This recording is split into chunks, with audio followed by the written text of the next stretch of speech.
Doctor Mohammad Yunus পদত্যাগ করতে যাচ্ছেন। তিনি স্থির সিদ্ধান্তে পৌঁছেছেন। তার এই সিদ্ধান্ত পরিবর্তনের জন্য তাকে নানানভাবে অনুরোধ করছেন তার ঘনিষ্ঠরা এবং তার অনুগত যে ছাত্র নেতা বা সাবেক সমন্বয়করা রয়েছেন, তারা মরিয়া হয়ে উঠেছেন যেন এই কাজটা তিনি না করেন, কিন্তু তিনি তার সিদ্ধান্তে অটল রয়েছেন। দর্শক, এরকম একটি গুঞ্জন চারিদিক থেকে শোনা যাচ্ছে। সামাজিক যোগাযোগ মাধ্যমে এটি নানান জনের স্ট্যাটাসে সয়লাভ হয়ে গেছে। পাশাপাশি এটুকু আপনাদেরকে জানাই, কোনো কোনো গণমাধ্যমের বিশ্লেষণাত্মক লেখায় এটি রেফারেন্স হিসেবে এসেছে যে তিনি পদত্যাগ করতে পারেন। অনেকে আবার বলছেন এটি নাটকও হতে পারে, গুঞ্জন আকারে এটি ছড়িয়ে দিয়ে পাবলিক পাস বোঝার চেষ্টা করা হতে পারে, অথবা ডক্টর মোহাম্মদ ইউনূসের আশপাশে যারা রয়েছেন তারা যাতে তাকে আরো শক্ত করে আষ্টে পৃষ্ঠে তাকে বেঁধে রাখার চেষ্টা করেন।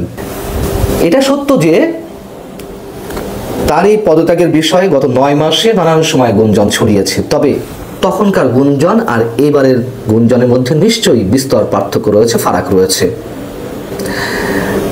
সেনাবাহিনী এবং সরকারের মধ্যে যে ক্রমশ দূরত্ব বাড়ছে সেটা তো আমরা জানি। বিশেষ করে সেনাপ্রধান জেনারেল ওয়াকারুজ্জামান এবং ডক্টর ইউনূসের মধ্যে যে বিরোধ বা যে দূরত্ব গত সেপ্টেম্বর থেকে সেটি ধীরে ধীরে নানান ইস্যুতে প্রকাট হয়েছে। তার প্রমাণ তো আমরা পেলাম গত 21শে মে বুধবার। এবং এও তো আমরা জানি যে বিশেষ করে করিডোর ইস্যুতে সেনাপ্রধানকে নিজেদের সিদ্ধান্তে নিয়ে আসার জন্য বা বোঝাতে অনেক ধরনের চেষ্টা করা হয়েছে, কিন্তু সেনাপ্রধান সেটিতে রাজি হননি। এর সাথে আরও যে বিষয়টি এসেছে, বৃহস্পতিবার বিএনপি যে সংবাদ সম্মেলন সেখানেও জানিয়ে দেওয়া হয়েছে যে তারা যে কোনো সময় এই অন্তর্বর্তী সরকারের প্রতি তাদের সমর্থন প্রত্যাহার করে নিতে পারে।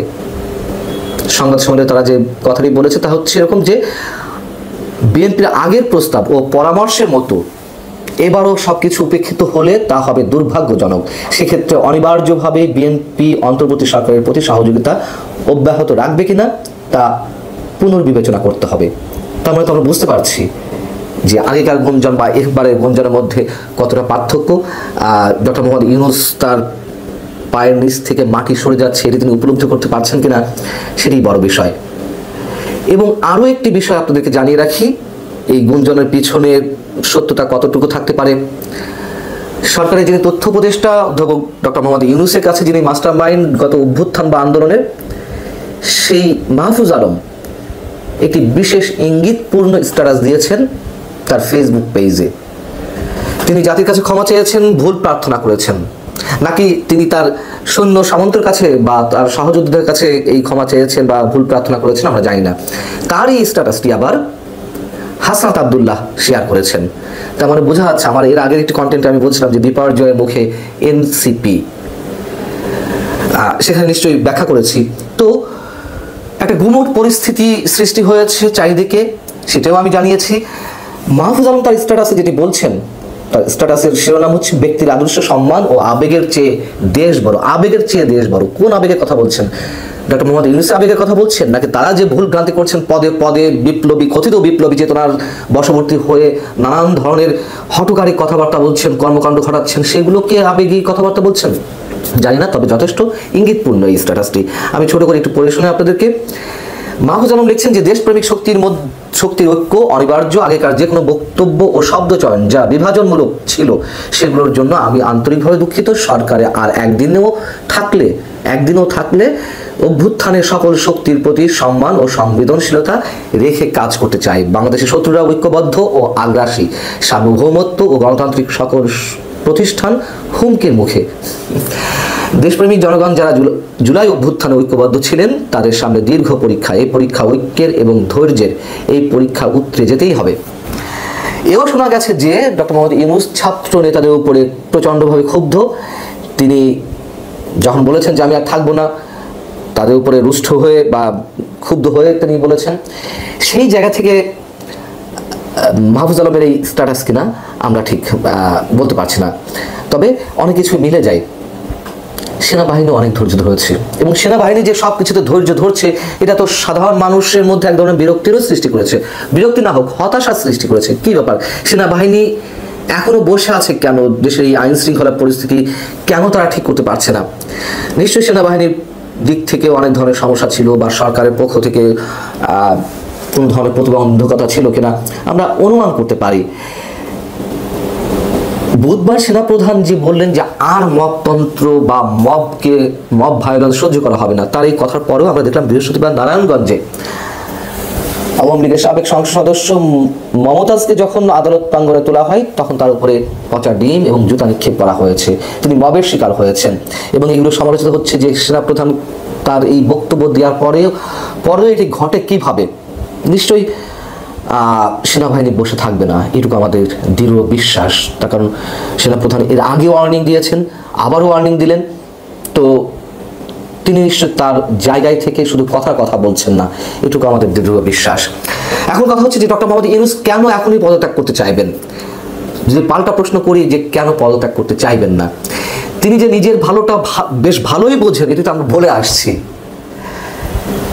তিনি নোবেল লরিয়েট, তার ক্ষমতার প্রতি লোভ ছিল, এটি অনেকেই বলেন, কিন্তু সেই ক্ষমতা দীর্ঘায়িত করতে গিয়ে, কুক্ষিগত করতে গিয়ে তিনি অনেক বেশি সমালোচিত হচ্ছেন এবং অনেক কিছুই তিনি নিয়ন্ত্রণ করতে পারছেন না।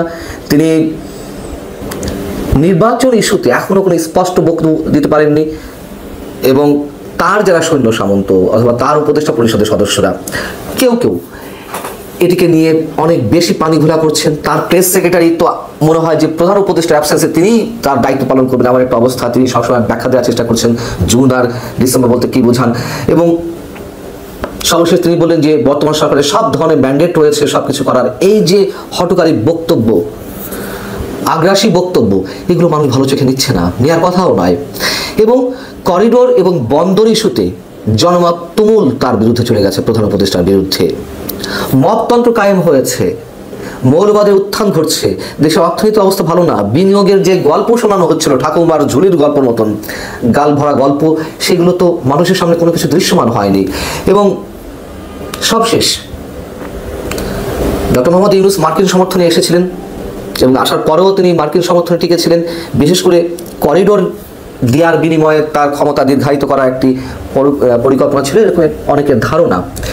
কেউ প্রশ্ন করছেন তাহলে কি এই যে করিডোর দেওয়ার বিষয়টি হঠাৎ করে থেমে গেল বা সরকার একটু নমনীয় ভূমিকা পালন করছে, সেনাবাহিনী একেবারে পুরোপুরি বিপক্ষে অবস্থান করছে, জাতীয় স্বার্থে কোনো ধরনের আন্তর্জাতিক খেলা এই বাংলাদেশে খেলতে দেওয়া হবে না, নো ব্লাডি করিডোর বিজনেস, এই শব্দগুলো সেনাপ্রধান উচ্চারণ করেছেন। অতএব এই বিষয়গুলো তো মার্কিন প্রতিনিধিদের কারণে গেছে, তারা কি তাহলে সমর্থন তুলে নিল ডক্টর মোহাম্মদ ইউনূসের প্রতি? পাশাপাশি হিউম্যান রাইটস ওয়াচ, আমরা জানি যে যুক্তরাষ্ট্রের অনুগত, পশ্চিমা বিশ্বের অনুগত আন্তর্জাতিক যে মানবাধিকার সংগঠনগুলো রয়েছে, বিশেষ করে ইন্টারন্যাশনাল যে সংগঠনগুলো, হিউম্যান রাইটস ওয়াচ, তারাও একটি বিবৃতি দিয়েছে বৃহস্পতিবার। এই বিবৃতি আমাদের সামনে এলো। সেখানে তারা বর্তমান সরকারের সময়ে মানবাধিকার চরমভাবে লঙ্ঘিত হচ্ছে তার তীব্র নিন্দা জানিয়েছে এবং উদ্বেগ প্রকাশ করেছে।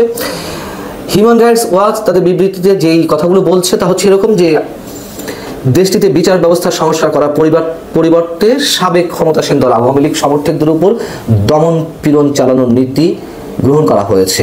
এখানে বলা হচ্ছে চলতি মাসের 12 তারিখ সন্ত্রাস বিরোধী আইন ব্যবহার করে আওয়ামী লীগের সভা সমাবেশ প্রকাশনা এবং অনলাইন প্রচারণায় নিষেধাজ্ঞা জারি করা হয়। আগের সরকারের আমলেও ক্ষমতার অপব্যবহার করে দমন নীতি চালানো হচ্ছে।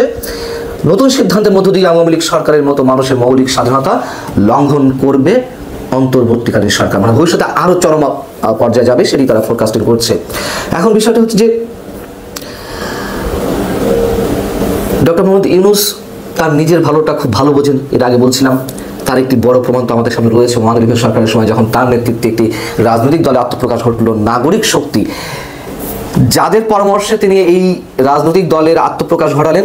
একটা সময় যখন দেখলেন তিনি খুব জুৎসই কিছু করতে পারছেন না, সেই পরামর্শকদের সাথে কোনো ধরনের পরামর্শ ছাড়াই তিনি হঠাৎ করে সবকিছু ছেড়ে ছুড়ে দিলেন। এবং এটিও আমরা অনেক আগে থেকে বলে আসছি, সুযোগ এলে বা যখন সুযোগ মনে করবেন ডক্টর মোহাম্মদ ইউনূস, তিনি সবকিছু ছেড়ে ছুড়ে দিয়ে তিনি তার নিজের জগতে ফিরে যাবেন এবং এটাই হওয়ার কথা, এটি হওয়ার সম্ভাবনা রয়েছে। আর সেনাবাহিনীর সাথে যে দূরত্ব বর্তমান সরকার স্পষ্ট হয়েছে এবং মানুষ যে অতিষ্ঠ হয়ে গেছে, তার মধ্য দিয়ে যে গুঞ্জনগুলো ছড়াচ্ছে, এগুলো প্রিয় দর্শক যদি অচিরেই এই ধরনের কোনো সিদ্ধান্ত আমাদের সামনে আসে, অবাক হওয়ার কিছু থাকবে না।